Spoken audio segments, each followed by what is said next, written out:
Bueno, mis queridos estudiantes, seguimos aquí unidos en este espacio, en este segundo diplomado que es de formación integral en DUA y PIAR.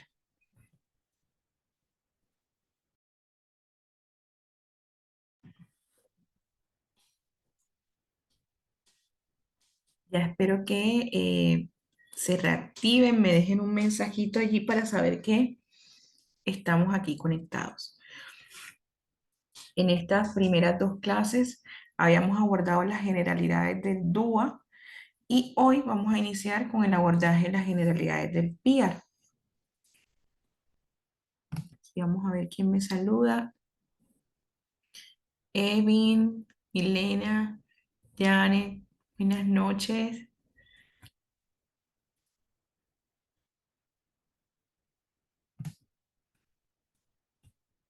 Bueno, vamos entonces a iniciar en este segundo diplomado definiendo lo que es un PIAR. Entonces, el PIAR es el Plan Individual de Ajuste Razonable y es una herramienta pedagógica diseñada para garantizar la inclusión de estudiantes con necesidades específicas de apoyo educativo. Antes las llamábamos estudiantes con necesidades específicas de aprendizaje. En estas son necesidades, en este contexto actual lo llamamos necesidades específicas de apoyo educativo. Y se basa en la premisa que todo estudiante tiene derecho a recibir una educación de calidad, adaptada a sus características individuales, capacidades y necesidades.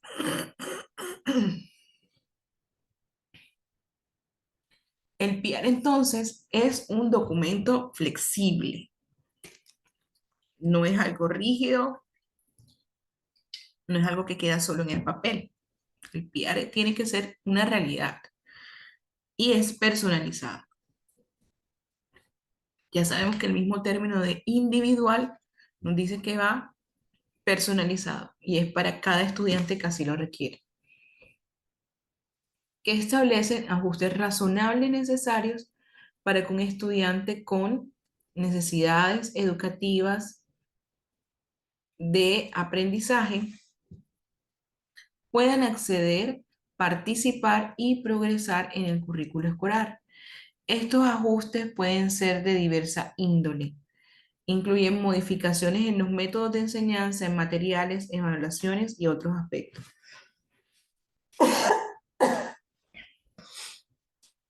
Perdón. Entonces, recordemos que los estudiantes a los que les aplicamos entonces el PIAR son aquellos estudiantes con necesidades específicas de apoyo educativo, ¿sí? Necesidades específicas de apoyo educativo.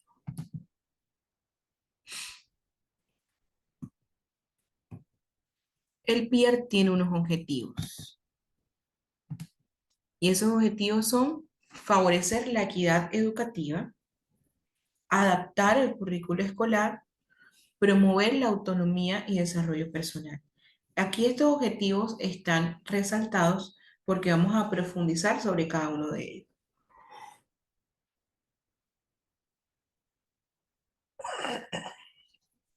En favorecer la equidad educativa, pretendemos garantizar que todos los estudiantes tengan las mismas oportunidades de aprendizaje, independientemente de sus necesidades o la condición que presenten. En la adaptación de currículo escolar, esto permite que los contenidos, las metodologías y evaluaciones se ajusten a las capacidades y ritmos de aprendizaje del estudiante.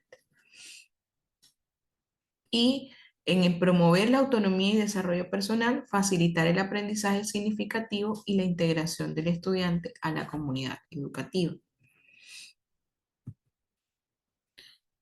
También está fomentar la participación de la familia y los docentes, incluidos todos los actores claves en el proceso educativo del estudiante para lograr mejores resultados y promover la y prevenir prevenir la exclusión y el abandono escolar, la deserción, brindando el apoyo adecuado para que los estudiantes puedan completar su formación con éxito.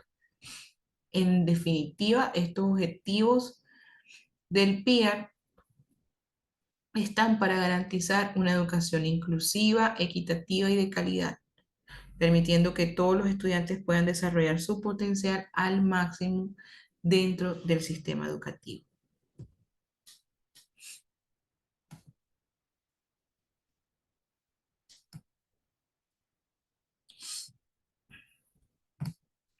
Buenas noches a todos los que están llegando. Buenas noches.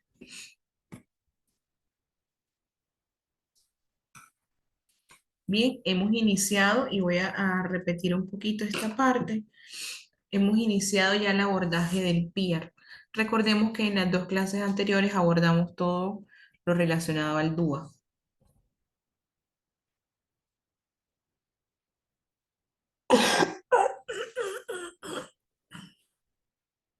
Oh, entonces, hay unos objetivos del PIAR que vamos a ir profundizando. Vamos a favorecer la equidad educativa, ¿sí? ¿Cómo vamos a favorecer esa equidad? La equidad la favorecemos dando en la medida de la necesidad de cada uno de nuestros estudiantes.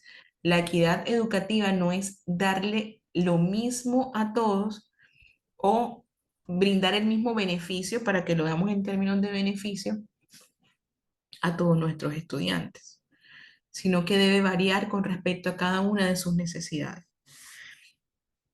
Esto garantiza el acceso y las oportunidades de aprendizaje de todos los estudiantes. Permítame un momento.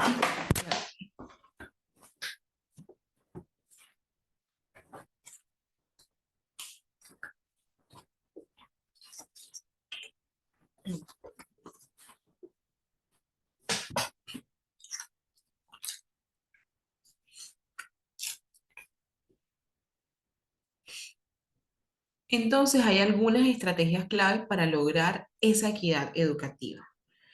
La primera que podemos encontrar, acceso universal a la educación. Cuando eliminamos las barreras económicas, como los costos de matrículas y materiales, y aseguramos la disponibilidad de infraestructura en comunidades rurales y marginadas, incluso promoviendo el transporte escolar o el acceso a esa zona. De hecho, en mi país, en Colombia, hay unas dependencias que se llaman cobertura en la Secretaría de Educación, que ellos deben garantizar el acceso a la educación de toda la población que se les asigna en el sector que se les encarga. Otra estrategia clave es la calidad en la enseñanza.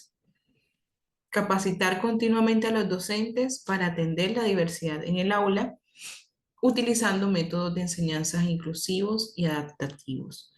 Así garantizamos materiales educativos adecuados y actualizados para todos.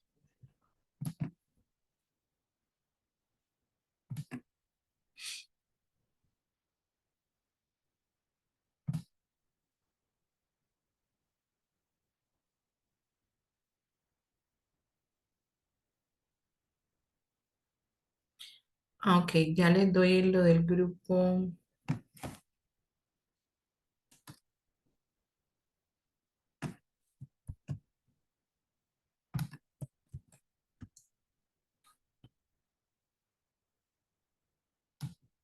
Bueno, entonces continuamos con las estrategias para favorecer la calidad educativa.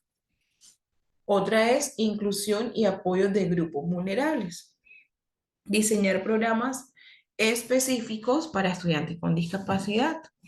Apoyar a las niñas, niños, jóvenes y adolescentes en la continuación de su proceso escolar, evitando la deserción con programas que nos apoyen a niños, por ejemplo, de comunidades migrantes o indígenas. Otra estrategia es el uso de la tecnología para reducir esa brecha. Proporcionar acceso a dispositivos y conexión a Internet en zonas desfavorables. el desarrollo de plataformas de aprendizaje accesibles y gratuitas, capacitar a docentes y estudiantes en el uso de herramientas digitales. Políticas y financiamiento adecuado. Asegurar que los gobiernos invierten en educación equitativa, crean becas, programas de apoyo para estudiantes con bajos recursos, fomentando la colaboración entre el sector público y privado y mejorar la educación. Promover la equidad no solo beneficia a los estudiantes, sino que contribuye al desarrollo social y económico de toda la sociedad. Esto entonces en relación a favorecer la equidad educativa. Sé que tenemos en estas estrategias muchos retos, pero son estrategias que son válidas y que eh, garantizan de una u otra forma el acceso y la oportunidad de aprendizaje. Ahora vamos a las adaptaciones de currículo escolar, que ayer me hacían énfasis, me preguntaban sobre esto, y yo les comentaba que lo veríamos hacia grandes rasgos como aquí, porque el énfasis que vamos a dar en este diplomado es DUA y PIER. Quiero que me recuerden, ya que estoy haciendo énfasis en esto del currículo, cuál sería el orden ideal de los procesos eh, para que fluya más la dinámica de enseñanza y aprendizaje en el contexto escolar. En ese primer eslabón encontramos el currículo flexible. Luego, ¿qué encontramos?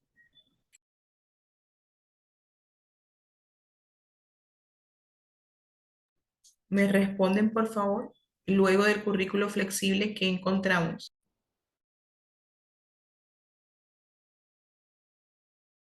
Excelente. DUA. Ay, pero Patricia me respondió ya todo.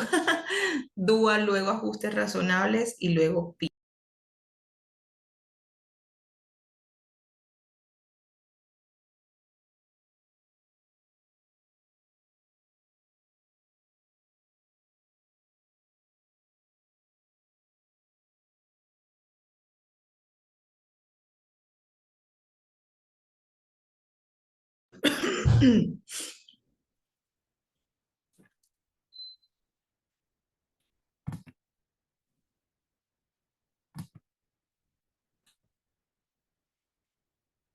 Excelente todo. Es que Patricia ya me dio todas las respuestas. Entonces aquí vamos a ver cómo adaptamos un currículo. Vamos a conocer un poco de eso. Ay, ¿qué hice? Ok. Adaptar los currículos escolares es clave, es un paso clave para garantizar que todos los estudiantes, sin importar sus condiciones, su diagnóstico, sus características, sin discriminar por características, aprendan de manera significativa. Aquí están algunas estrategias. Personalización del aprendizaje.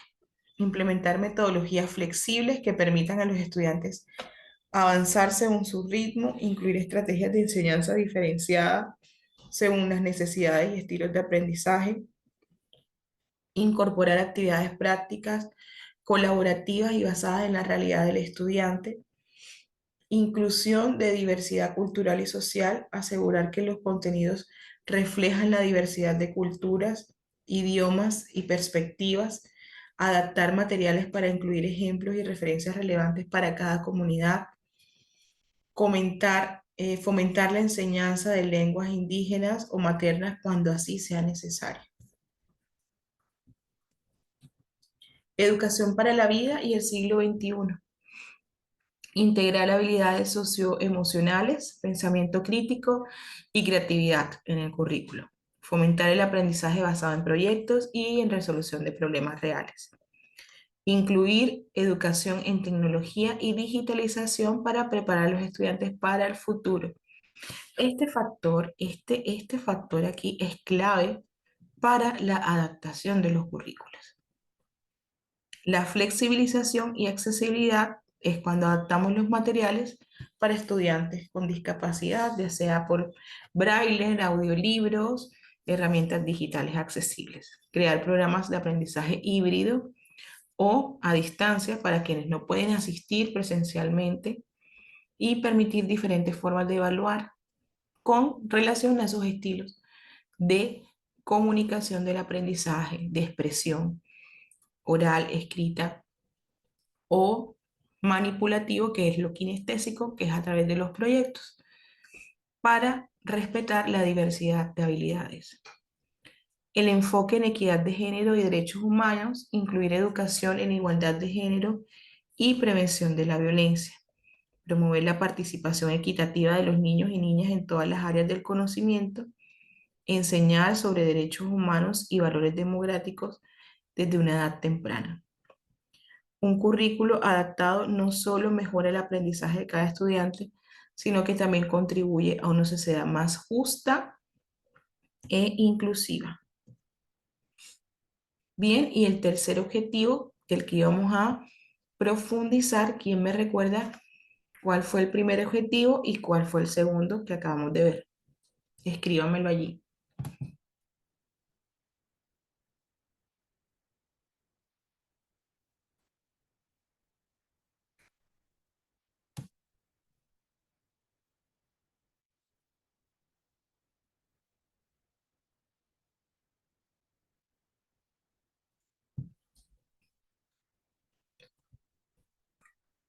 Muy bien, Nidia. El primer objetivo, favorecer a la equidad educativa, y el segundo,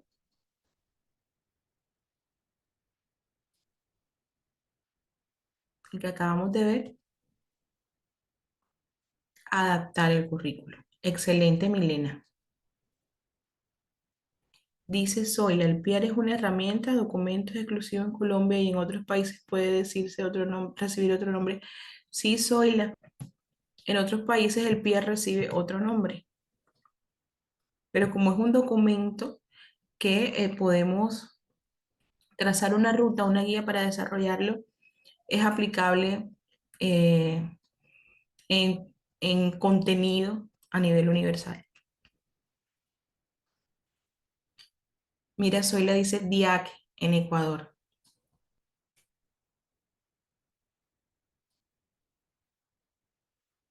¿Cómo, qué significa Soyland para ustedes el DIAC?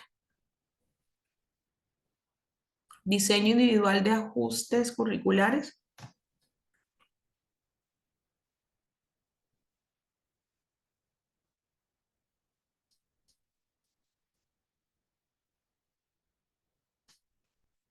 o de adaptaciones curriculares, y sería que sí, entre adaptaciones curriculares, así es. Bien, la promoción, en el tercer objetivo tenemos la promoción de la autonomía y el desarrollo personal en la educación. Fomentar la autonomía y el desarrollo personal de nuestros estudiantes.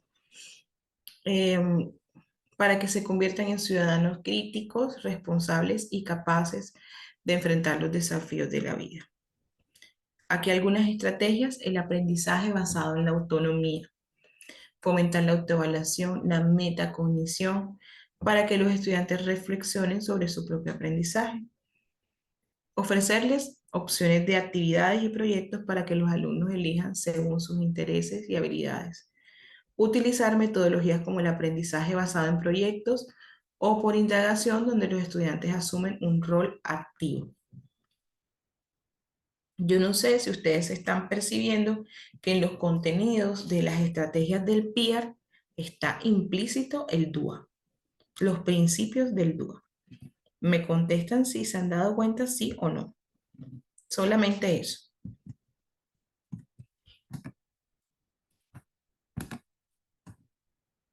El desarrollo de habilidades socioemocionales, incluir programas de inteligencia emocional, aprender a manejar el estrés, la frustración, la resiliencia, fomentar la empatía, la comunicación asertiva en la convivencia escolar, promover la autoestima y la confianza a través del reconocimiento del esfuerzo y los logros. Y tercero, fomentar la toma de decisiones y la responsabilidad. Involucrar a los estudiantes en la creación de normas del aula y la resolución de conflictos, fomentando el liderazgo a través de actividades como el voluntariado, los clubes estudiantiles, el emprendimiento escolar, eh, también los grupos pastorales, dar responsabilidades en el aula y en proyectos escolares para que los estudiantes aprendan a gestionar su tiempo y los recursos. Que conozcan que hacer proyectos también tiene sus limitaciones para evitar eso, para evitar que se nos presenten dificultades en el desarrollo de habilidades socioemocionales, frustraciones. Todo esto está relacionado. En educación para la vida y la resolución de problemas, enseñar habilidades prácticas para educación financiera, gestión del tiempo, planificación, fomentar pensamiento crítico, creatividad mediante resolución de problemas reales, incorporar experiencias fuera del aula como visitas a empresas, proyectos comunitarios y aprendizaje experiencial. Hacer que la experiencia sea significativa y que marque los procesos de los estudiantes. Eso es educación para la vida. Uso de tecnologías y recursos para el aprendizaje autónomo. Introducir plataformas de aprendizaje en línea que permitan a los estudiantes explorar conocimientos a su propio ritmo. Capacitarnos en el uso responsable de la información y en la búsqueda de fuentes confiables. Incentivar el uso de herramientas digitales para la organización personal, como calendarios, aplicaciones de productividad.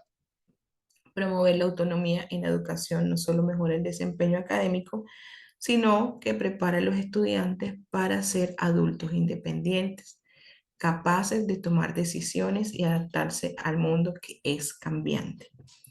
Ustedes saben que nosotros a nivel escolar trabajamos con una población que está en proceso de maduración y desarrollo neurológico. Y nos exponemos a que muchas de estas características propias de las funciones ejecutivas no se den. ¿Cómo entonces debemos elaborar un PR efectivo?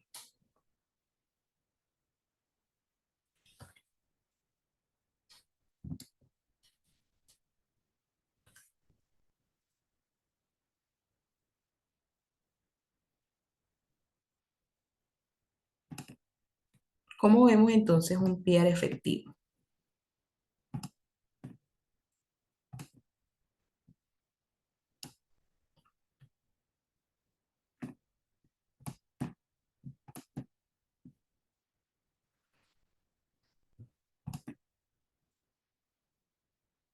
Primero tenemos que identificar a este estudiante con un diagnóstico, con una necesidad específica. Determinar si el estudiante requiere PR a partir de qué? Del informe de los especialistas. Recuerden que siempre vamos a hacer PR a aquellos que, les voy a hablar lo que siempre sí, porque hay casos en los que también tenemos que hacer PR, pero en los que siempre sí debemos hacer PR son los estudiantes que en su informe diagnóstico o terapéutico dice que requiere la elaboración de un PR. Es decir, no todos los diagnósticos dicen eso. No todos los diagnósticos que le entregan a nuestros estudiantes dicen esa frase. Entonces, los que la tienen, inmediatamente hay que hacérselo. Tenemos que hacer un registro de observaciones docentes sobre las dificultades que observamos en el aprendizaje, comportamiento o adaptación del estudiante. Hacer evaluaciones pedagógicas y psicopedagógicas, es decir, la evaluación por nosotros los docentes y por los profesionales de apoyo o de bienestar escolar. Este diagnóstico de evaluación de necesidades requiere que identifiquemos las fortalezas y dificultades. Les invito, por favor, a que siempre comencemos por las fortalezas del estudiante, a describir sus características positivas. Luego, las áreas de mejora. identificar el estilo de aprendizaje de sus estudiantes y esclarecer cuáles son esas barreras que detectamos en el entorno. Hay que definir unos objetivos del peer, como establecer metas claras y realistas según las capacidades del estudiante. Y ojo, como en el peer participan varios actores, entre esos los padres de familia, a veces ellos que están en un proceso de negación creen que sus hijos tienen la misma capacidad de el niño que siempre sale en el honor roll o les cuesta ver que aprenden de una forma distinta y les exigen, les demandan mucho más. Entonces a nosotros también nos los hacen ver en la manera en que llevamos el PIA. Entonces hay unas metas que tenemos que trazar académicas, socioemocionales y de desarrollo personal y autonomía.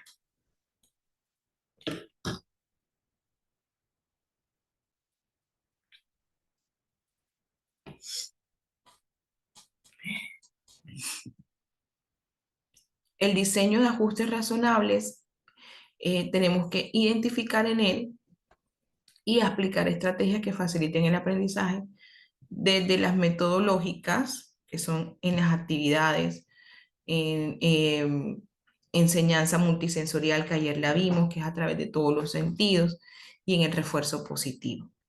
En los materiales, en el uso de recursos accesibles, como audiolibros, pictogramas y tecnología evaluativas, modificación de exámenes, tanto en tiempo como en modalidad. Es decir, que no todas tienen que ser por escrito, sino que también pueden ser orales. Y en la oralidad hay una diversidad, que pueden ser videos, que pueden ser podcasts, que son videos, que pueden ser audios también.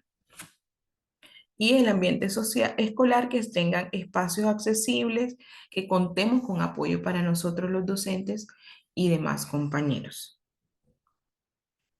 Al implementar el PIAR, entonces debemos aplicar los ajustes dentro del aula con la participación de docentes, familiares y especialistas. Monitorear el progreso del estudiante en cada una de las áreas establecidas. Fomentar una comunicación constante entre la escuela y la familia. ¿Sí? Es que el PIAR se construye entre varios actores. Quiero que me recuerden, los que lo saben, quiénes son los que participan en la construcción del PIAR, que todavía no les he dicho cuáles son los actores, pero quiero que ustedes me vayan respondiendo. Finalmente, el PIAR tiene un seguimiento y una evaluación periódica e impacta sobre los ajustes realizados. Revisar y modificar el PIAR según la evolución del estudiante y registrar los avances en un informe de seguimiento. Entonces, el PIAR nosotros debemos evaluarlo, revisarlo y modificarlo de ser necesario mínimo 3 veces en el año. Pero lo recomendable es que sea cada periodo. Es decir, si hay colegios que tienen 4 periodos, 4 veces lo reviso. Si hay colegios que tienen 3, las 3 veces lo reviso. Y si hay colegios que trabajan por semestre, que son semestralizados, lo hago cada 4 veces, porque esos semestres tienen unos cortes. Y esos cortes van a ser los que nos definen las 4 fechas de evaluación.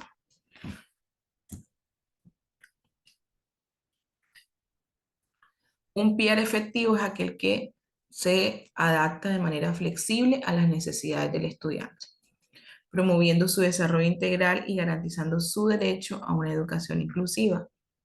La clave del éxito radica en el trabajo colaborativo entre docentes, especialistas y la familia, asegurándose que el estudiante reciba el apoyo necesario para alcanzar su máximo potencial. Entonces, en el PIAR participan ¿quiénes? Participan los padres de familia, participan los docentes, participan los directivos docentes, participan el área administrativa de la institución y participan los terapeutas externos. Les repito, en el PIAR participan todos y es un trabajo en corresponsabilidad. O sea, todos también mantienen el mismo nivel de responsabilidad sobre ese documento.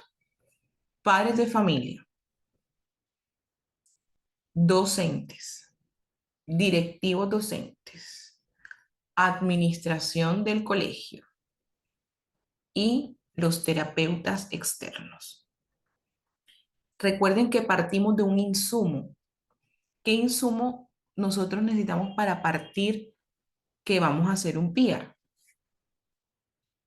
¿Quién me responde?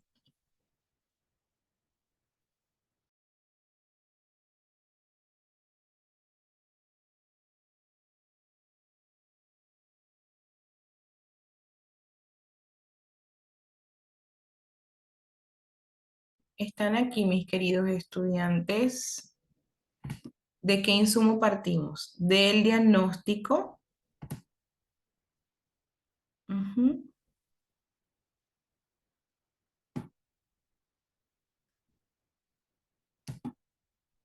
Lo primero de lo que partimos es de el informe, sea de evolución o diagnóstico del estudiante, donde nos diga qué acciones debe tomar el colegio. O sea, ellos nos invitan y nos orientan a eso, ¿sí?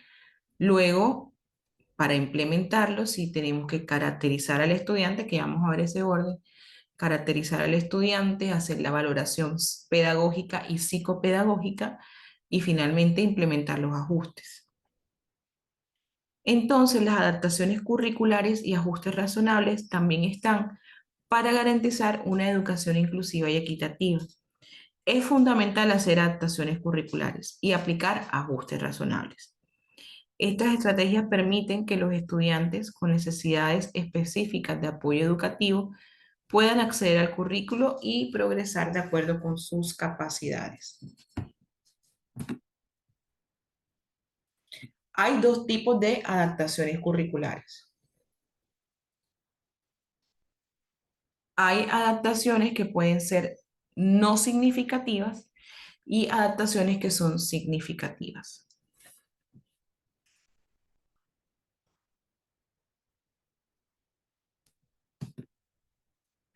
Perdón.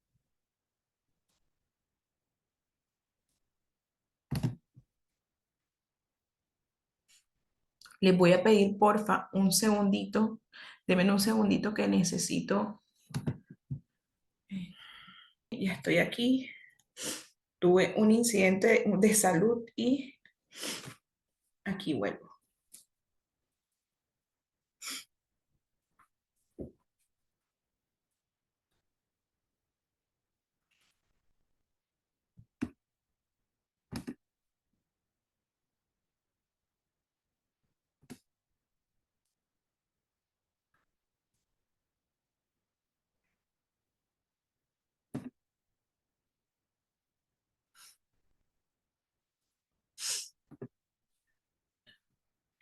Aquí estoy, discúlpenme, en el afán de poder cerrar los micrófonos y mi audio, de cerrar la presentación.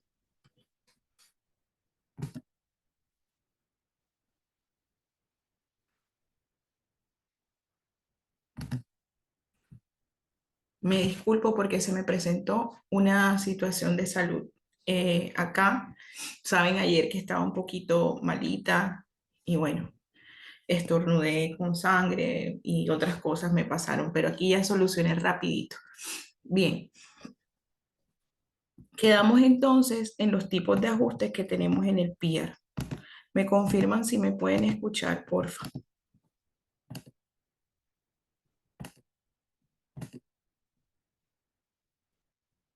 Y vamos aquí, en los tipos de adaptaciones.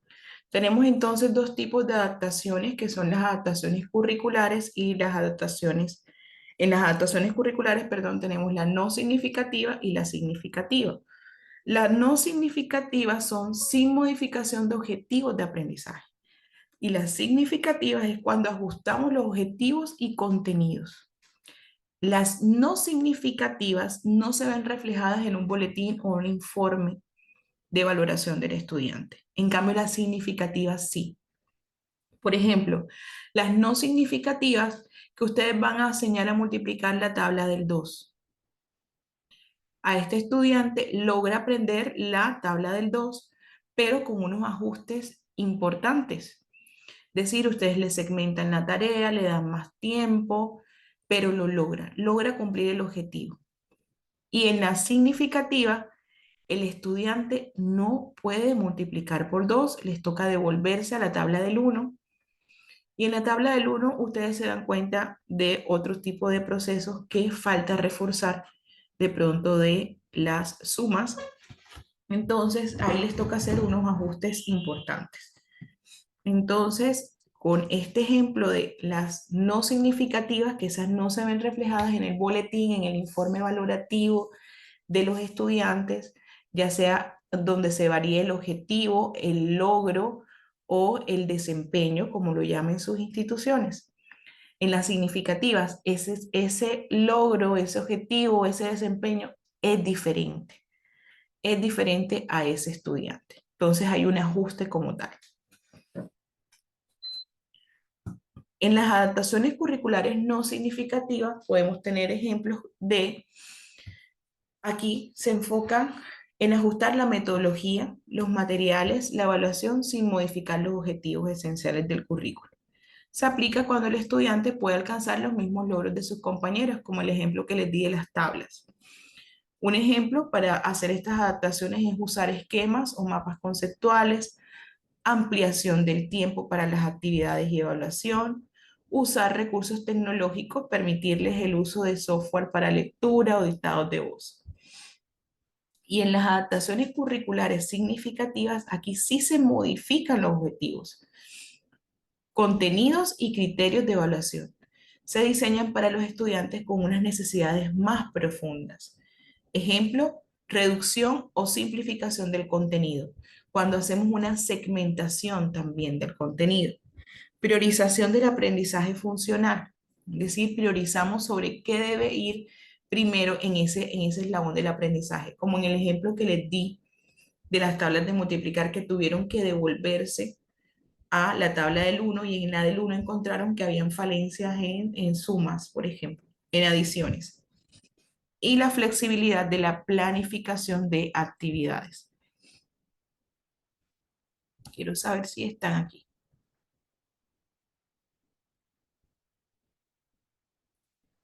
Miriam, el PIR se puede realizar en todas las asignaturas, pero no es necesario. Las básicas son las fundamentales, pero se puede hacer para todas. O sea, si las tienen todas, mejor. Sí, en las adaptaciones tanto significativas como no significativas podemos implementar el DUA Zoila.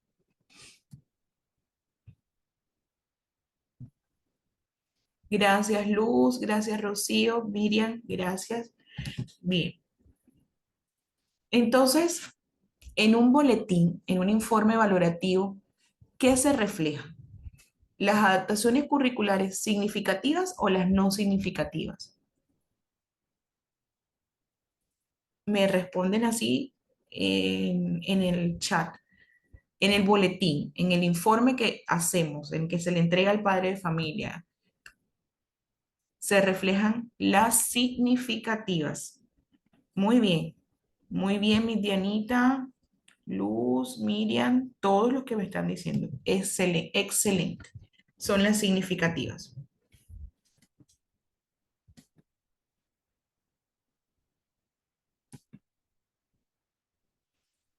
Bien, los ajustes razonables en la enseñanza son cambios que hacemos para eliminar barreras de aprendizaje. Estos ajustes pueden aplicarse en 4 dimensiones claves: en método, tiempo, espacio y recursos. Son 4 elementos clave: método, tiempo, espacio y recursos. Entonces, con relación al método, usar metodologías activas de aprendizaje como las basadas en proyectos o la gamificación. La enseñanza multisensorial, que es a través de la activación de todos nuestros sentidos. Las explicaciones personalizadas y la repetición de conceptos claves. El trabajo en grupos colaborativos con apoyo de compañeros que sean monitores o tutores de los procesos. Cuando nosotros hagamos trabajos en grupo en estas metodologías, nosotros tenemos que saber que tenemos que tener grupos equilibrados y ojalá trabajar en grupos no superiores a 4 estudiantes. En tiempo, ampliación del tiempo de las actividades o los exámenes, distribución flexible de la tarea, tareas de pronto segmentadas a lo largo del día o incluso tareas que ustedes pueden preparar en una hoja tamaño oficio y la llevan cortada por la mitad. Dicen que me haga primero esta mitad, si la resuelve y si le da el tiempo le doy la otra, ¿sí? Reducción de carga de trabajo sin afectar el aprendizaje es esencial. Es decir, si ustedes van a mandar una página donde hay 8 multiplicaciones, a estos niños les pueden mandar 4 o 6. Les reducen, pero no afectan su proceso de la práctica, de poner en práctica el uso de las tablas.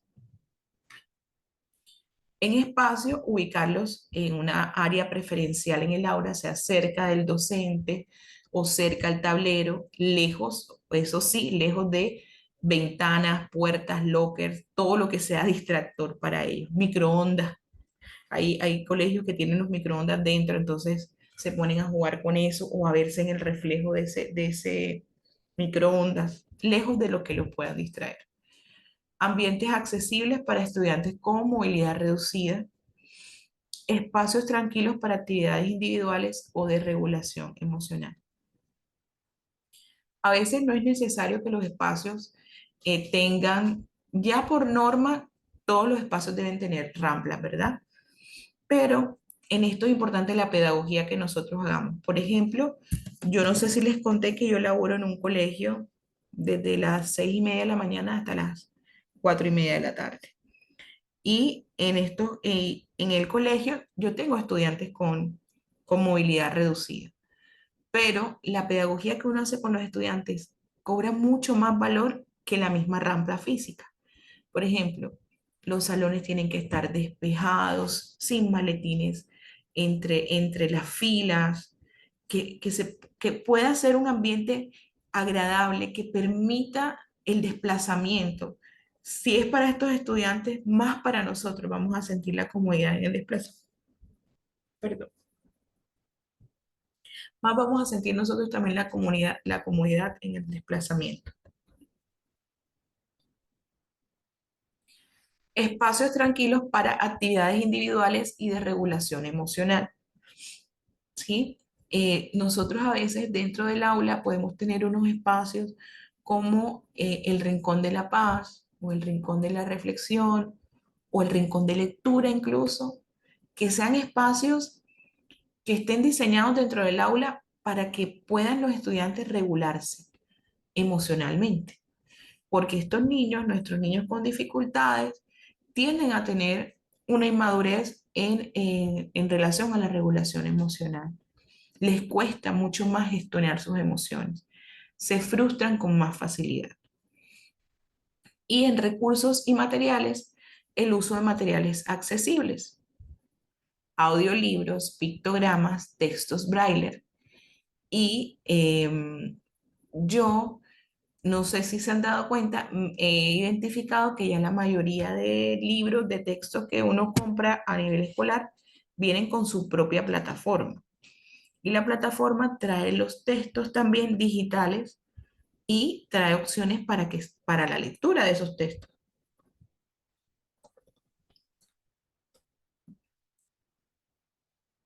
También hay herramientas tecnológicas adaptadas como lectores de pantalla, aplicaciones educativas y recursos didácticos manipulativos que facilitan la comprensión de lo que se quiere enseñar. Entonces ahora vamos a ver un poco de las evaluaciones adaptadas. Pero antes de eso, quiero preguntarles cuáles son las 4 dimensiones de los ajustes razonables en la enseñanza. Las 4 dimensiones. Creo que máximo. Liliana me dice, según la norma, ¿cuántos niños con diagnóstico puede tener un salón? Liliana, la norma no es clara en dando respuesta a esta pregunta, pero si hay algo real es que debemos procurar mantener la proporción natural de los grupos. ¿Cómo así? Tú em, haces un cálculo de la siguiente forma. Espérate que estoy aquí en el celular buscando el cálculo que vivo haciendo.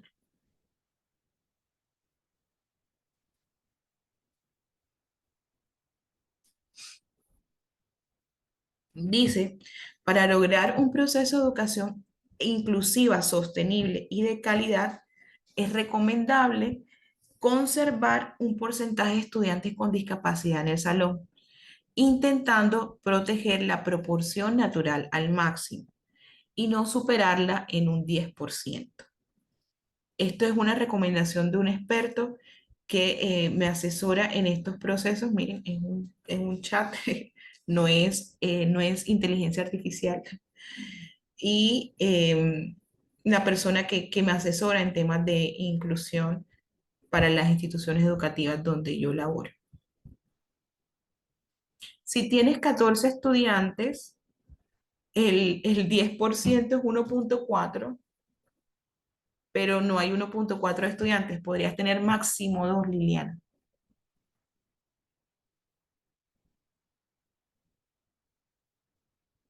Mirta, pues estás pasada.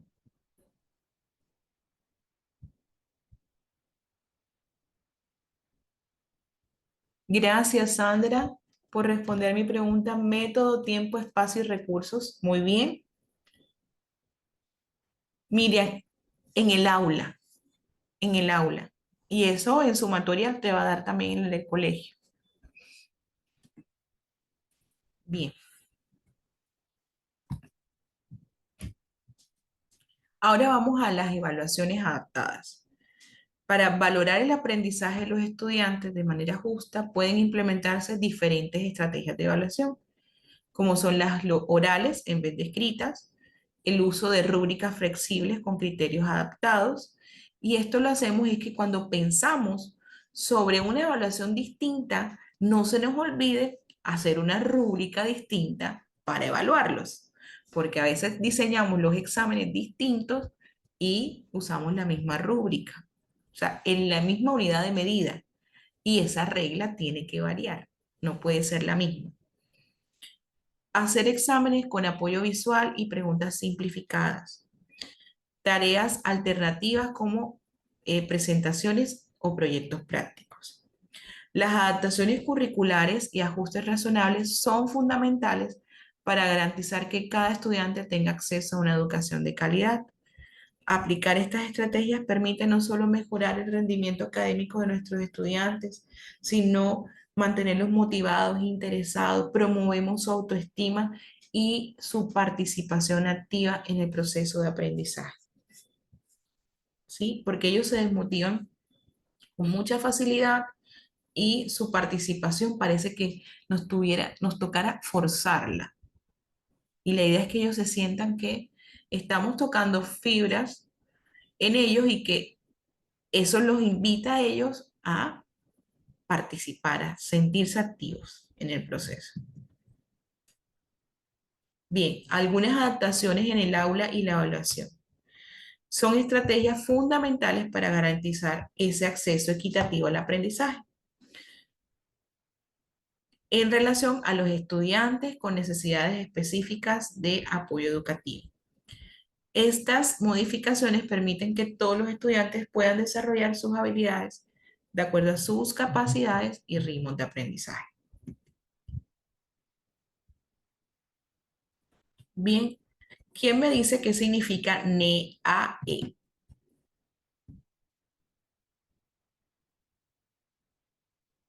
¿Qué significa NEAE?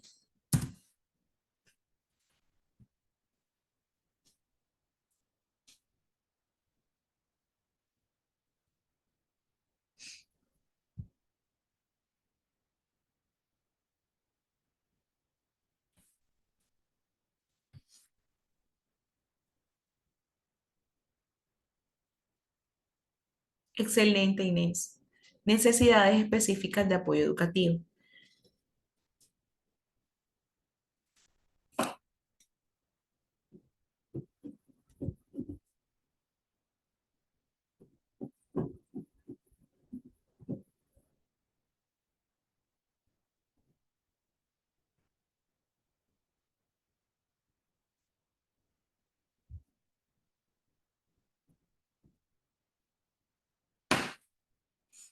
Excelente. Bien, entonces ahora ya vimos las adaptaciones en relación, déjenme y me devuelvo.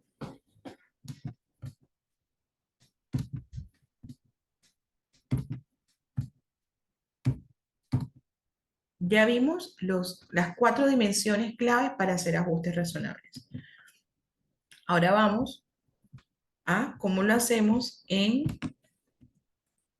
la, en el aula. Bien, colocamos adaptaciones metodológicas como la enseñanza multimodal, multisensorial, el andamiaje, el aprendizaje cooperativo. Explicaciones con ejemplos concretos y un lenguaje claro. No un lenguaje sofisticado ni un lenguaje científico, sino con un lenguaje claro de lectura universal, como es el DUA, como el DUA nos enseñó en este proceso de aprendizaje nuestro. ¿Sí? Explicaciones adaptadas con ejemplos concretos y lenguaje claro. Flexibilidad en la organización de actividades, sean trabajos en pareja o grupos reducidos. Grupos reducidos, yo les di un consejo, una sugerencia que no sean más de 4 estudiantes. Refuerzo positivo y motivación constante. En las adaptaciones del espacio, miren que van muy relacionadas con los 4 elementos fundamentales para los procesos de adaptación. Las ubicaciones preferentes, ambientes accesibles para estudiantes con movilidad reducida, espacios diferenciados para actividades individuales o de regulación emocional y este elemento que no estaba allá, pero que ya está aquí en el aula, iluminación y acústica, para que los estudiantes con baja visión o dificultad auditiva. Y también que son aspectos que tenemos que nosotros moderar el tema de las decoraciones en el aula de clase. A veces nosotros nos esforzamos en hacer unas cosas bellas, maravillosas para nuestros estudiantes, pero sobrecargamos los espacios de color. Y hoy en día tenemos muchos estudiantes con condiciones, con diagnósticos y altamente sensibles. Entonces, algunos colores los detonan. Entonces, tratemos de manejar en nuestro espacio, en la organización de nuestro espacio, eh, unos colores neutros y en lo que realmente ellos requieren en su entorno, más allá de lo lindo que nosotros nos queremos esmerar, son procesos básicos que nos sirven para todos. Y es el horario de clase, una rutina de trabajo y un planificador. Todo esto va a ayudar a la organización del espacio, del proceso de enseñanza-aprendizaje. Y va a ser beneficioso para todos. Además que para aquellos, muchos de los diagnósticos son muy estructurados y funcionan con anticipación. ¿Quiénes funcionan con anticipación? El TEA y el TDAH. Y realmente si lo instalamos como un hábito, va a ser importante para todos. Adaptaciones en materiales y recursos. Uso de pictogramas, esquemas, organizadores gráficos. Materiales en formatos accesibles, braille, audiolibros, tipografías adaptadas. ¿Sí? Los tamaños de letra influyen mucho también en lo que nosotros le brindamos a nuestros estudiantes. Las herramientas tecnológicas, que ayer yo los invitaba a que de ahora en adelante siempre, siempre, siempre mostremos videos con subtítulos de apoyo, con los club captions. A veces nada más hundirles ahí al cuadrito que dice CC en YouTube y todo te sale con subtítulos. Y tener recursos manipulativos que faciliten la comprensión, como los bloques, tarjetas didácticas, juegos. ¿Cuántos de nosotros aquí no aprendimos a contar y a organizar los números con un ábaco? Y eso era un recurso manipulativo que hoy en día no se pide en los colegios, pero que de una u otra forma antes estimulaban los procesos básicos de las matemáticas.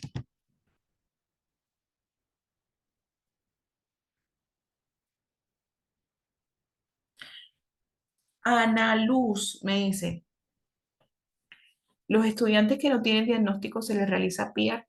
Ana, no necesariamente, pero hay casos en que nosotros consideramos en el equipo que es presuntivo de un trastorno cognitivo o presuntivo de un trastorno de la conducta, pero más que todo aquellos presuntivos cognitivos, sí comenzamos a diligenciar un PIA y en esa acta de acuerdos ponemos una fecha donde el padre de familia debe traer el último informe o el informe de valoración del estudiante ya para determinar qué acciones tomar. Pero sí se puede hacer un PIR con presuntivos, con aquellos que sospechamos eh, abierta y claramente de un proceso, además con aquellos que hemos agotado muchos recursos previos como ajustes razonables y, y, mm, y planes de mejora individual. Alexandra, tengo entendido que se realiza el PIR cuando el DUA no funcione. Así es, Alexandra. Más DUA, menos PIR. Si nosotros aplicamos más DUA y lo hacemos bien, menos necesidad vamos a tener del PIR. Pero hay casos que el DUA no le sirve, o sea, tú has intentado todo y te toca recurrir al PIR. Entonces ahí cuando tú dices no es que no funcione, sino que agotaste todos los recursos que el DUA te brinda y tienes que desarrollar un PIR. Luz me dice que aprendió con palitos de paleta. Y sí, Luz también. Son recursos manipulativos.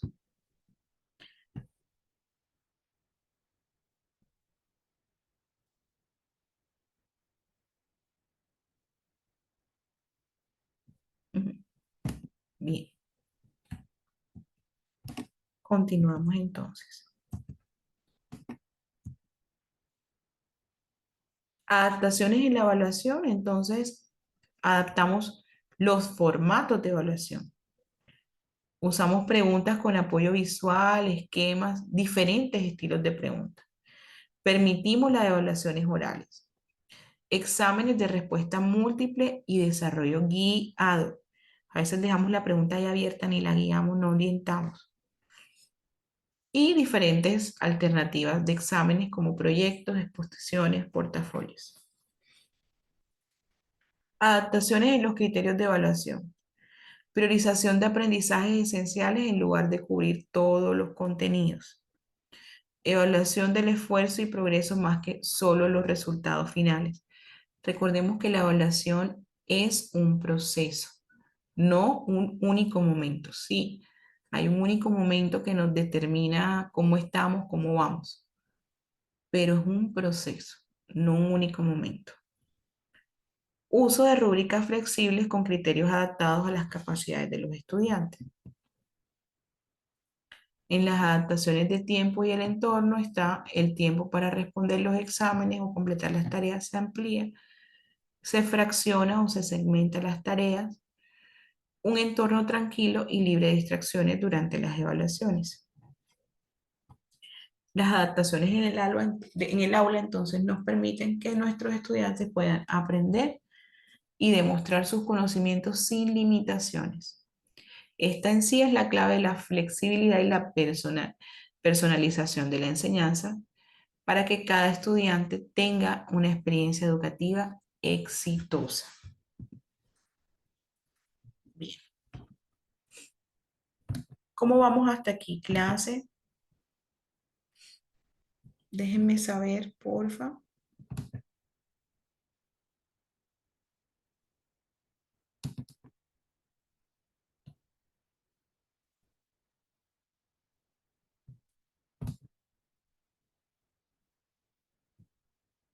Bien, les voy a mostrar entonces ahora, no sé si pueden ver, un estudio de caso. Un estudio de caso donde vamos a ver DUA y ajustes razonables, no PIR, ¿ok? ¿Por qué? Porque para pasar a ver casos con PIR, primero es importante que tengamos claro cómo podemos aplicar el DUA y cómo aplicamos esos ajustes razonables. Recuerden que aunque no está dada la métrica, como yo les he dicho, de esos circulitos, así que vuelvo y les reitero, ustedes disculpen, y es que primero debemos tener currículos flexibles, luego tenemos que implementar un DUA, luego hacer unos ajustes razonables y finalmente llegar al PIR. A pesar de que no existe que ese es el orden que debe ser, la literatura nos lleva a identificar que si fuésemos en ese orden, en muchas ocasiones no tuviésemos que llegar finalmente al PIR. Pero cuando veamos el PIR se van a dar cuenta que nosotros en el PIR incluimos ajustes razonables.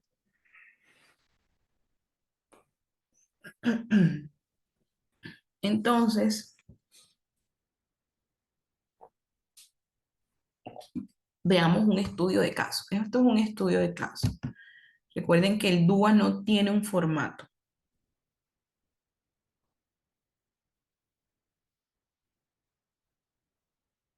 Mi Dianita, ya empezamos con el PIR. Tú me dices el formato como tal de diligenciamiento. Eso lo vamos a ir haciendo poco a poco.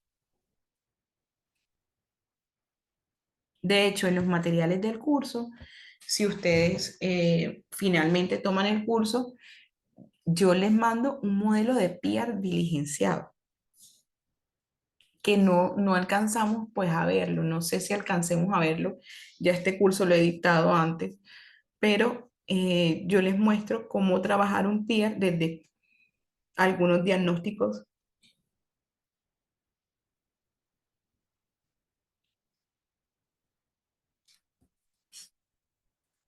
Ay, Mary, qué linda. Gracias. Mira, aquí les vuelvo a mandar lo de los grupos oficiales y allí tienen información de los pagos, ¿ok? Bueno, continuemos aquí con el estudio de casos. Todos me confirman si pueden ver, es un archivo es un PDF.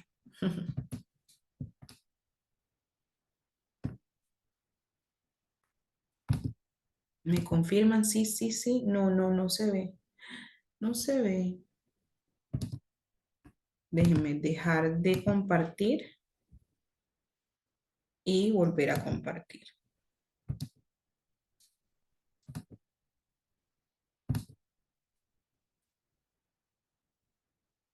Ahora sí lo pueden ver. Me confirman.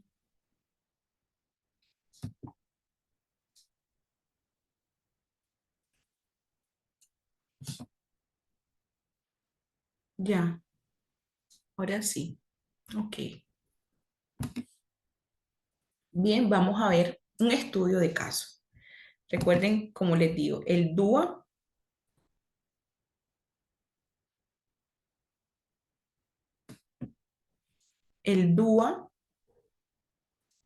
permea la metodología y los enfoques de la escuela. Es como ese donante de sangre universal. Ustedes saben cuál es el donante de sangre universal. Es el O negativo. El O negativo puede donarle a todo tipo de sangre, sea O positivo, AB positivo, B positivo. O sea, les estoy dando los positivos porque a veces nos creemos que negativo dona a negativo. El DUA es ese O positivo, es ese O negativo, perdón, ese donante universal. De hecho, por eso se llama diseño universal. Encaja con todo. Pero en este estudio de casos vamos a ver algunos casos con respecto, en este estudio de casos vamos a ver algunos aspectos relacionados con el DUA y los ajustes razonables. Tenemos entonces un niño que es Juan, un niño de 8 años que cursa tercer grado. Fue diagnosticado con trastorno del espectro autista nivel 1. El historial académico y comportamental de Juan describe sus capacidades, características y necesidades. Con la muestra de la columna 1 de la tabla se presenta a continuación las siguientes, como lo muestra en la columna 1 de la tabla, se presenta a continuación y en las dos siguientes se describen en cada necesidad descrita las estrategias que desde el marco de trabajo DUA se recomiendan. Estrategias desde el marco de trabajo DUA. Sí, o sea, aquí no es que este es el modelo DUA. Vamos a ver algunas estrategias desde el marco DUA. Se recomienda desplegar para ofrecer oportunidades para el aprendizaje y la participación. Y en la última columna, ajustes razonables que se han de realizar pese a que se agota el marco de trabajo DUA. ¿Ven? ¿Ven ahí cómo nosotros le damos un poco de cumplimiento? Porque la literatura sí nos va mostrando que eso es un ciclo que uno va recorriendo, un camino que va recorriendo, pero la ley en Colombia nos indica que uno no depende del otro, ¿sí? Igual hay instituciones donde puede haber solo DUA sin necesidad de peer, porque lo hacen súper perfecto, espectacular, como en otras donde existe el peer aislado, que es en la mayoría de nuestros casos. Veamos aquí entonces el caso de Juan. Tiene unas capacidades.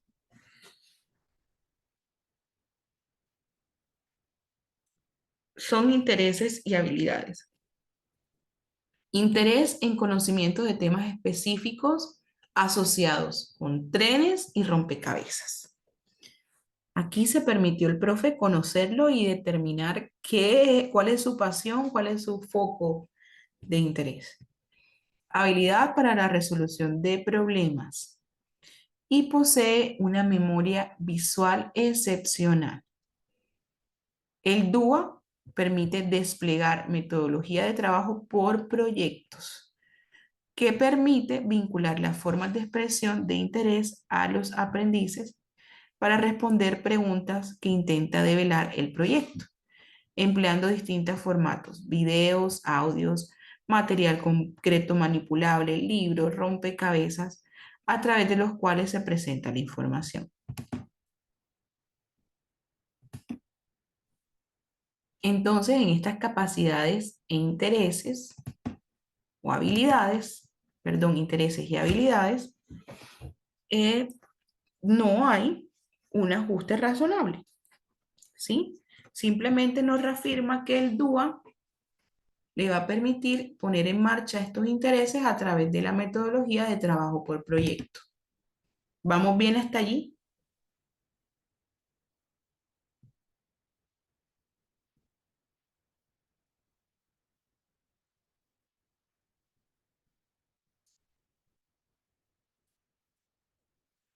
Ana Luz me dice. Ana Luz, remite a este estudiante al Departamento de Orientación o Bienestar de tu institución para que lo valoren y así hagan la remisión al área que consideren, dependiendo de esa valoración.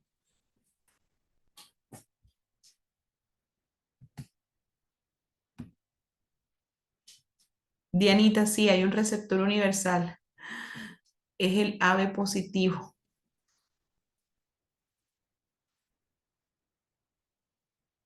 Liliana, este no es un formato de DUA. Chicos, esto no es un formato de DUA, ¿ok? Esto es un caso donde yo les voy a demostrar cómo se aplica el DUA y los ajustes razonables. ¿Sí?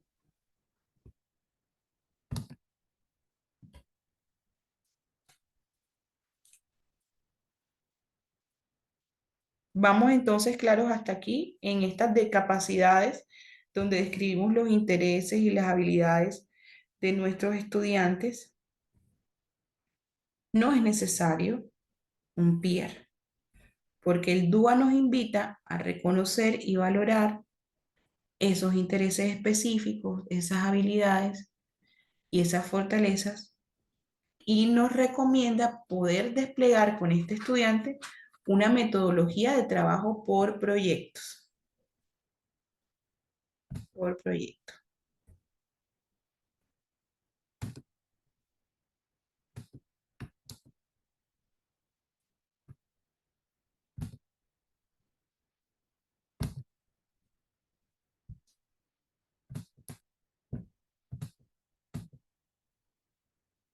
Ahora sí vamos a describir las características y necesidades de este estudiante.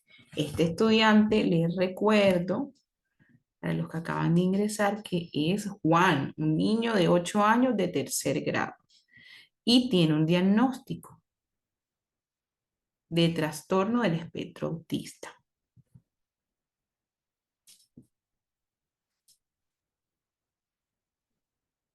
Tiene dificultades para comunicarse verbalmente.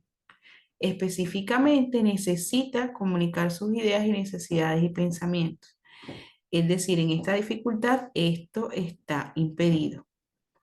Entonces el DUA nos invita a ese despliegue de metodología de trabajo por proyectos que ya que les expliqué ahí arriba.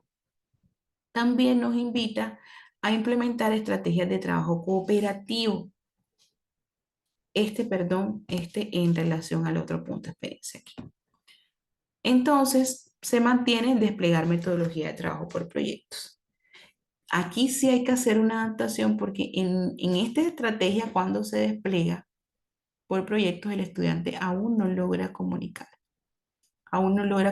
ideas. Entonces, lo que hace es que se adapta la evaluación mediante el empleo de formatos de corta expresión que pueda redactar con antelación y luego socializarlo en la clase. Es decir, no es pedirles las cosas de allá para allá y expone y di tu punto de vista ahora, no. Con antelación tú le das el material para que se prepare y logre hacerlo. Cuando vaya a leer, pueden haber también recursos de imágenes que estén vinculadas como a esas palabras y eso le va dando ideas a él para expresarse. O sea, expresarse a través de la lectura de imágenes. Otra dificultad es la dificultad de interactuar socialmente con sus compañeros. Necesita socializar con pares. Aquí, en el DUA, nos invita a través de su estrategia de trabajo cooperativo, es que es el trabajo en grupo, pues a que en el que tomando en consideración las capacidades y habilidades de los aprendices, cada uno realiza un aporte individual que tribute al plan de trabajo del equipo y el ofrecimiento de opciones sobre roles a desempeñar por los aprendices en el equipo. Recuerden que siempre les sugiero que ojalá sean grupos de menos de 4 estudiantes máximo. El estudiante aún así, estando en un trabajo colaborativo, en ofrecimiento de opciones de roles, no logra satisfacer la necesidad de socializar con pares en el docente. Entonces se hace en el PIAR que se gradúan los tiempos de exposición a la actividad grupal. Se le permiten tiempos fuera de la actividad de grupo que respeten tiempos e intereses de baja interacción. Es decir, esto va a ser como una interacción paulatina, no de lleno. Es decir, se le permite al estudiante estar, retirarse, volver, retirarse y poco a poco se irán acortando esos tiempos. Pero eso es lo que el PIAR le indicaría a esta estrategia DUA que no le funciona. Dificultad para regular sus emociones. Experimenta ansiedad en situaciones nuevas o desafiantes. Necesita identificar aquellas situaciones que le generan incertidumbre, ansiedad y autorregularse. Entonces, ¿cómo vamos hasta aquí? No voy a estar yo leyendo sola. Sí, sí, Orfanis, esta clase se va a compartir, el material también se va a compartir.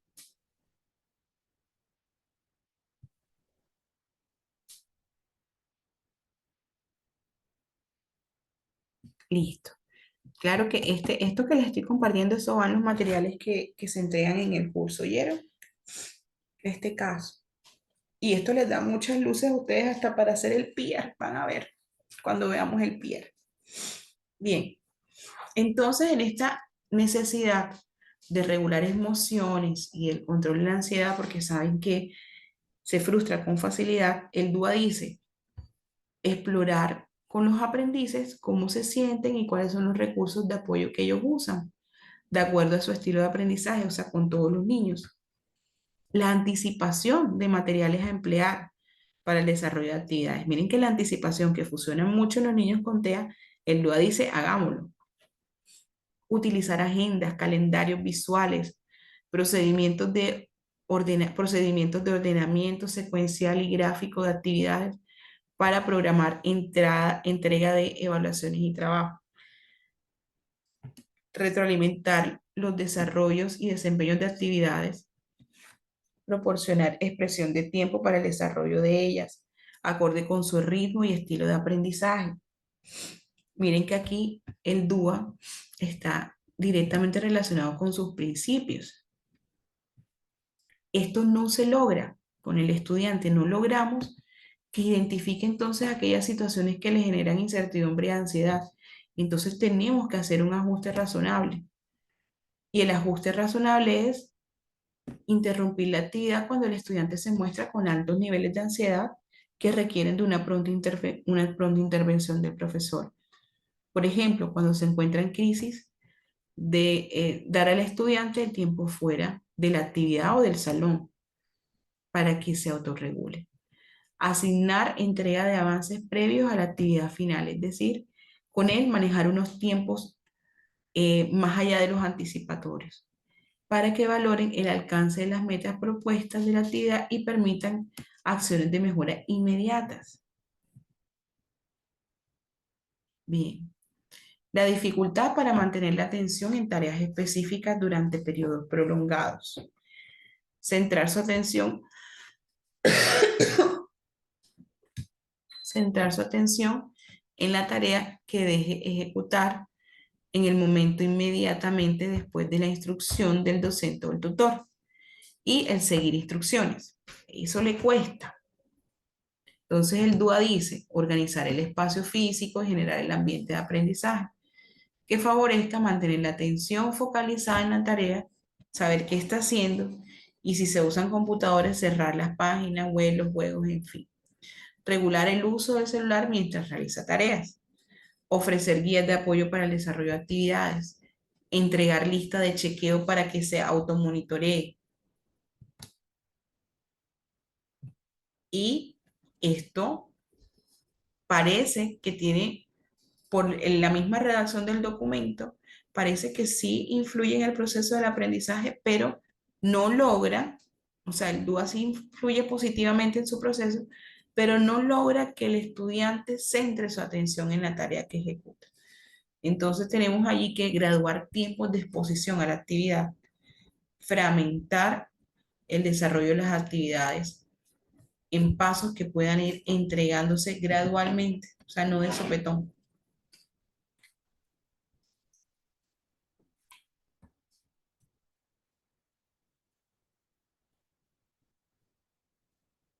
Otra característica es la inflexibilidad cognitiva, la inflexibilidad cognitiva presentada en resistencia a cambios adaptativos en las tareas.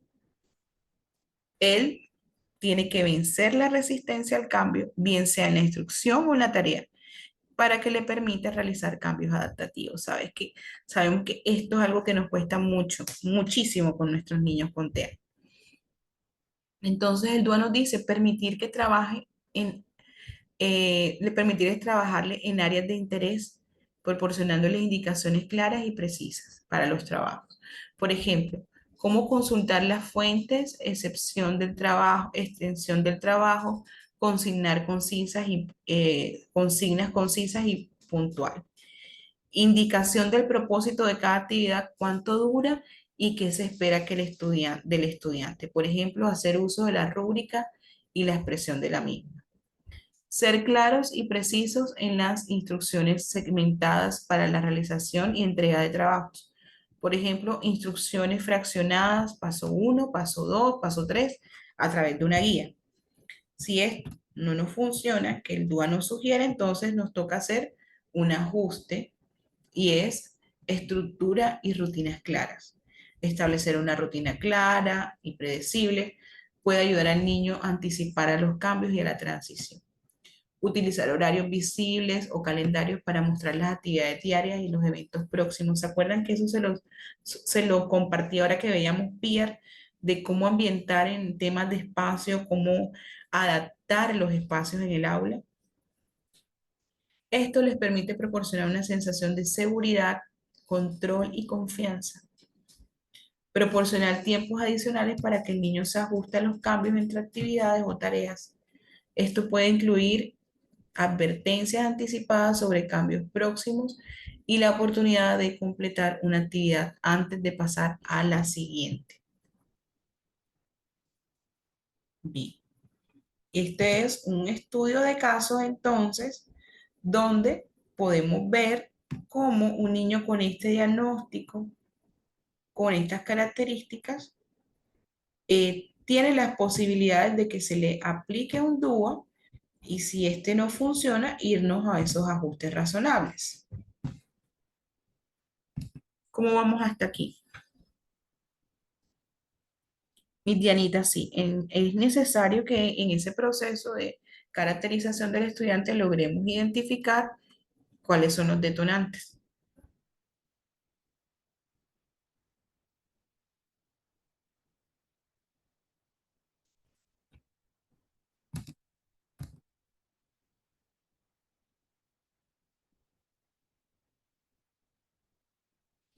Sandra, no todos los niños con diagnóstico se les tiene que hacer un PIR. Hay niños con diagnóstico que con hacerles un plan de ajuste, no un plan, con hacerles un acta de ajustes razonables es suficiente.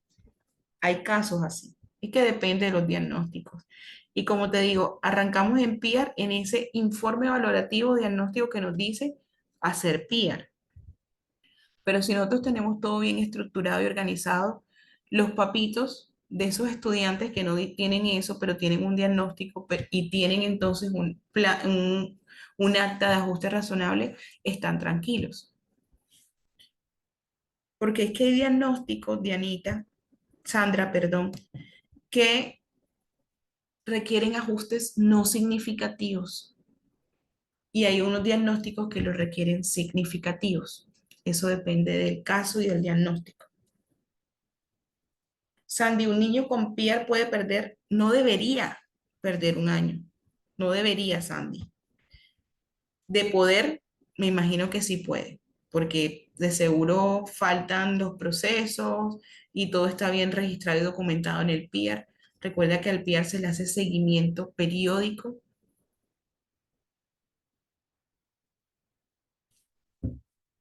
Adriana, no la hay. O sea, no la hay. La respuesta que yo les di, se las di de una persona que me asesora en inclusión educativa.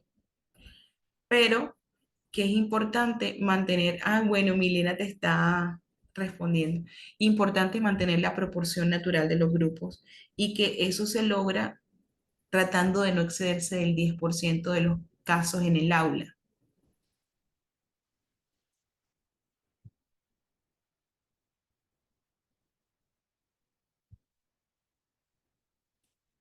Ana, si ellos no alcanzan, si ellos no se, mira, si ellos no alcanzan los objetivos de aprendizaje que se plantean en el PIA, Ani, eso tú lo tuviste que haber detectado desde el primer periodo. Y como son mínimo 3 evaluaciones del PIAR en el año, tú tienes que saber que si él no está dando ese punto, te toca retroceder más, como el ejemplo que te dije, les dije a todos, perdón, de ajustes significativos y no significativos. Yo estoy en la tabla del 2 de multiplicar del 2 y ese estudiante realmente no logra hacer ni siquiera la del uno, me toca devolver malas adiciones. Entonces su objetivo va a ser hacer sumas de 3, 4 dígitos, no sé. Entonces te toca completamente ajustar el objetivo. Y si eso lo haces periodo a periodo, tú poco a poco vas llevando al estudiante a realmente hasta donde él está queriendo dar. No va a llegar a los objetivos del grado, pero toca promocionarlo, porque está cumpliendo con lo que los ajustes dicen.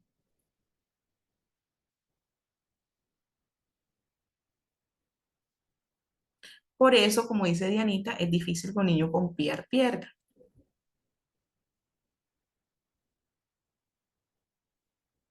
Carolina, tengo un estudiante que tiene diagnóstico de discapacidad cognitiva. En clase no hace nada, ni las actividades que uno propone desde el PIER. Manifiesta abiertamente que no quiere estar en clase, que no quiere hacer las actividades propuestas. Uno que hace ahí. Lo primero que tenemos que hacer ahí es eh, que ese estudiante nos consigne su posición, o sea, que nos quede con, o sea, que él mismo con su puño y letra la consigne en físico, llamar a sus acudientes, hacer seguimiento de su proceso externo y hacerle ver a los padres de una forma muy respetuosa que el nene o la nena en el ambiente no se siente cómodo en el ambiente escolar que está. O sea, hay que ser muy prudentes en las recomendaciones a los papás, pero ahí tienen que intervenir ellos y el proceso externo. Bueno, y también, Caro, ver si es solo en tu clase, porque, perdón, primero entendí que era general y ahora veo que es en inglés.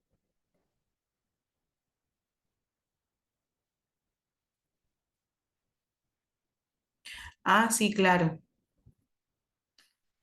Zoila, eso es un proceso, llevar a que el padre de familia te haga esa carta, pero sí es posible, sí es posible. Y ella dice en Ecuador, pero no, aquí también, si el padre de familia solicita formalmente que el hijo reingrese, que haga el año, sí se puede.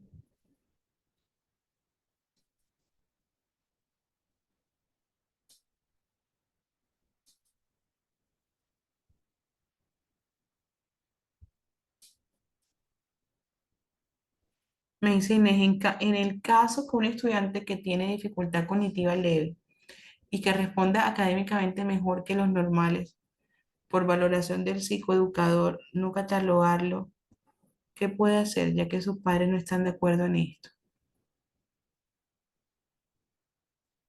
Ay, qué linda Milena te está respondiendo. Sí, tenemos casos de padres que tienen resistencia a los diagnósticos de sus hijos y hacen negación.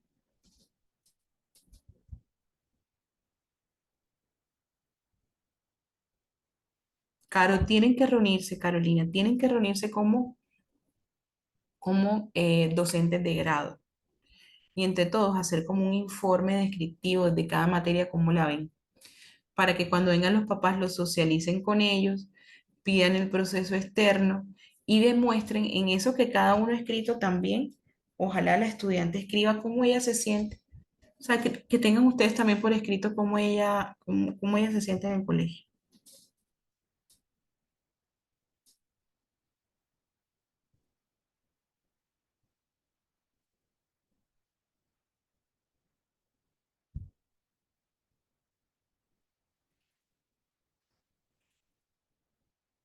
Pero si un estudiante que no lee y no escribe sin tener trastorno o condiciones, daños de la pandemia,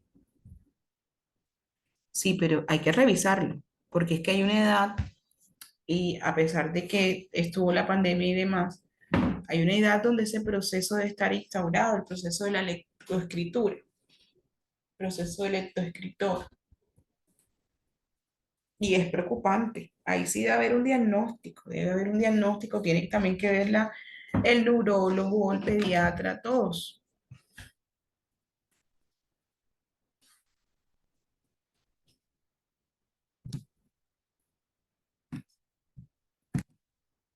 Ok, ¿tienen alguna duda o pregunta hasta aquí, mis queridos estudiantes?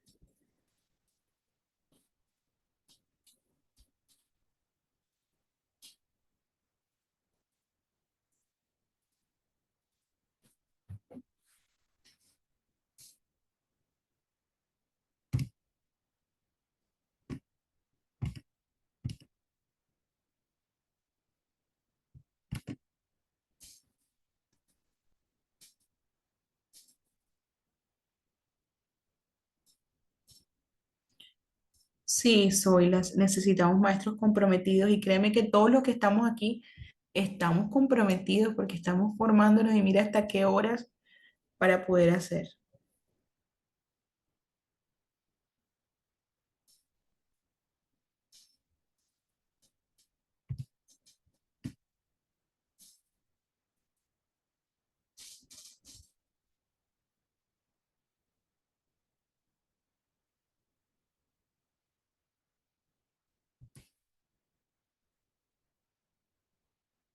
Bien, mis queridas estudiantes, estoy súper contenta por la cantidad de estudiantes que nos hemos mantenido conectados.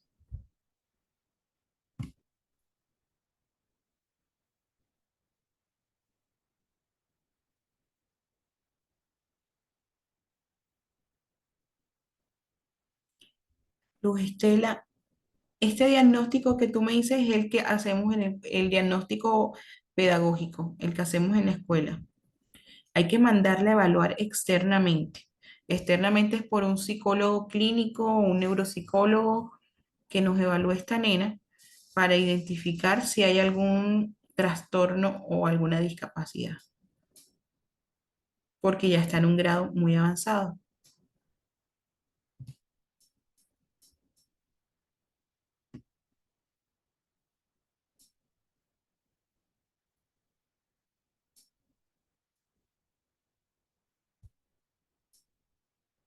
Joana, el docente debe remitir el caso al profesional de apoyo o al psicólogo que tengan en la institución o al docente orientador. Y él hace la descripción de parte del colegio CHUM, la sella y la manda para el pediatra o el médico de familia.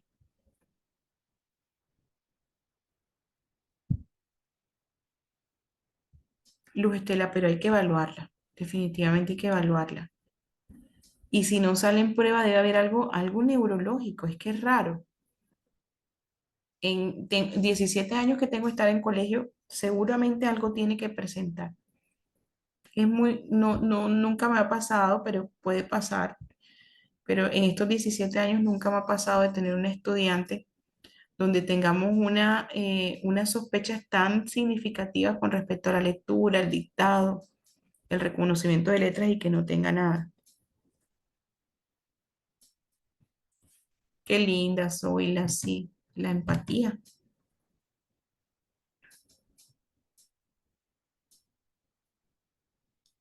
Ay, sí, Ana, sí, nos toca de decoradores también.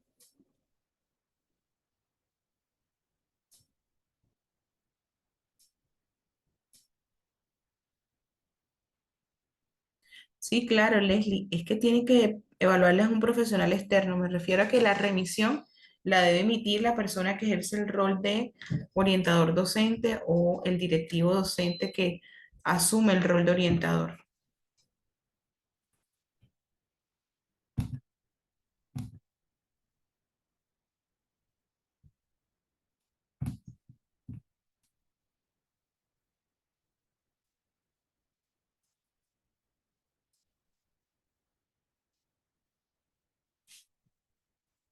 Claro, John, o sea, sí se puede, no debería suceder, pero sí es posible. Yo se lo dije, el tema de la pérdida de años.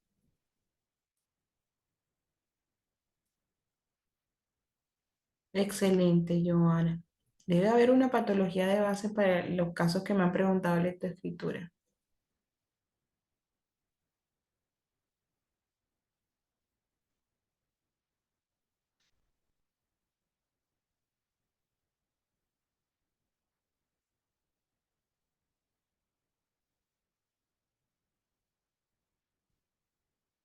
Ay, Patricia.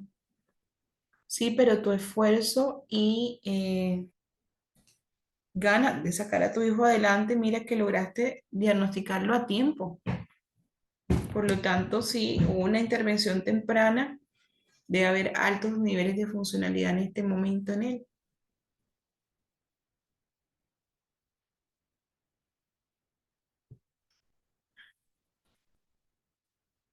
Rocío, depende.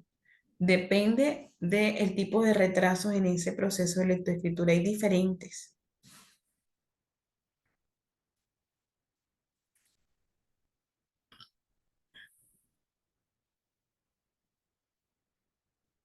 Qué divina soy, la sí. Es gratificante que compartamos entre todos.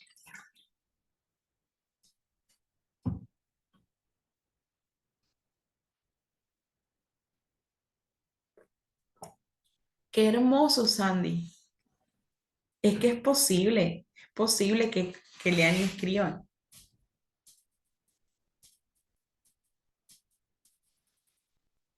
Rocío, como dislexia podría ser.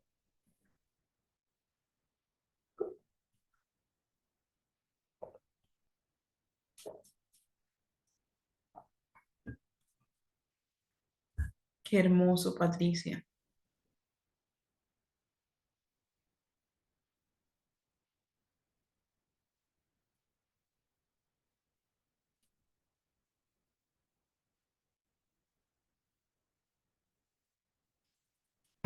Bueno,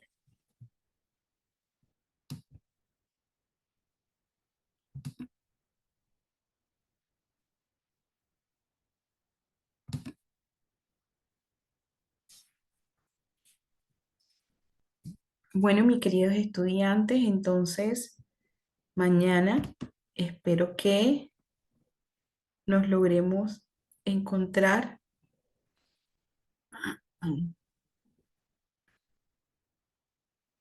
Estoy haciendo de todo para mantener mi salud súper estable y estar con ustedes. Además que este diplomado me apasiona.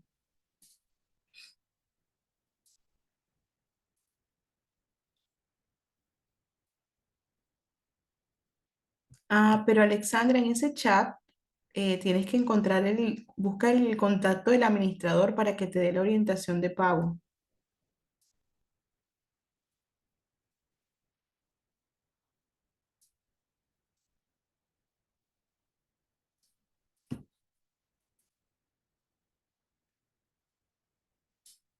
Igual voy a conectarle a mi coordinador. Voy a solicitarle bueno, sale como si estuviera el micrófono encendido.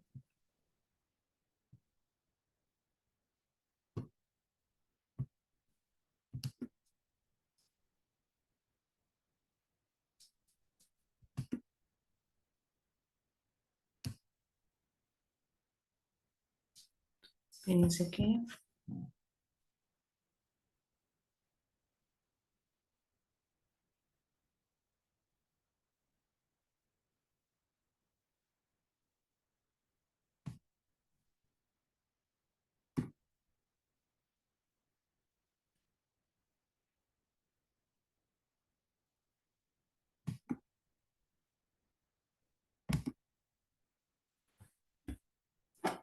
déjenme consulto si nuestro coordinador va a ingresar.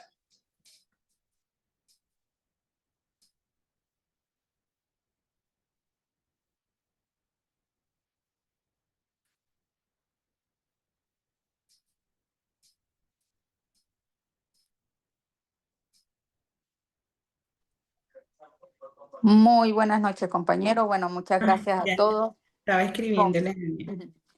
Gracias a todos por acompañarnos hoy en nuestra tercera clase. Una vez más, recuerden que esta formación tiene una duración de 2 semanas. Son 12 sesiones en total que son completamente gratuitas, desde la primera hasta la última. Si ustedes desean recibir certificado y material de estudio, tiene un costo mínimo de $30 por la SIL. Solo $30. Si desean certificado por universidad, tiene un costo de $70. Aquí les voy a compartir, perdón, el grupo oficial para que las personas que estén realmente interesadas en poder hacer ese aporte se puedan agregar. Si ustedes lo hacen, un abono o un pago completo hasta el día viernes, van a recibir adicional un certificado como curso. Es decir, que recibirían el diplomado por 160 horas y un curso por 40 horas, que el curso se certifica con el nombre de uno de los módulos que ustedes ven en la formación. Ahí no sale cómo pagar. Sí, por el grupo oficial se les comparte cómo pagar. El día de mañana vamos a estar habilitando desde temprano el grupo para poderles apoyar en el proceso. Y también los vamos a estar contactando uno a uno a las personas que se agreguen a ese grupo para que realicen su aporte si es de su interés. Una vez más, recordarles que no realizamos llamadas para pedirles código de verificación, para que se cambien de grupo, para que reciban algo gratis. Deme el código que les salió en la pantalla. No, completamente falso. Son personas ajenas a la corporación que lo que buscan es robarles a ustedes el WhatsApp. Entonces, estar muy atentos con esa alerta. Allí está el grupo oficial. Por favor, agréguense que a partir de mañana lo vamos a habilitar desde temprano para poderles aclarar dudas administrativas y le vamos a estar escribiendo uno a uno también a las personas que están en este grupo. El valor es de solo $30 por la SIL o si desean certificado por la Universidad Autónoma del Caribe, pagan $70. Señor John, sí pueden pagar a fin de mes. Ustedes pueden pagar al finalizar el diplomado. De hecho, ustedes hicieron el diplomado hace un mes atrás y no pudieron pagarlo. Ustedes se pueden comunicar con uno de nosotros y lo pueden pagar, solo que lo pagan al valor que esté en ese momento la formación. Es la única diferencia. Pero ustedes pueden hacer el aporte en cualquier momento. Nosotros damos plazo límite hasta el viernes, ¿por qué? Para garantizar primero que el día que estén terminando estén descargando su certificado. Segundo, es por eso que les estamos obsequiando un curso por pronto pago, pero de igual forma, ustedes la próxima semana, lunes, martes o de hecho después del sábado, ustedes perfectamente pueden realizar su aporte. $70 en pesos colombianos son aproximadamente 300.000 pesos.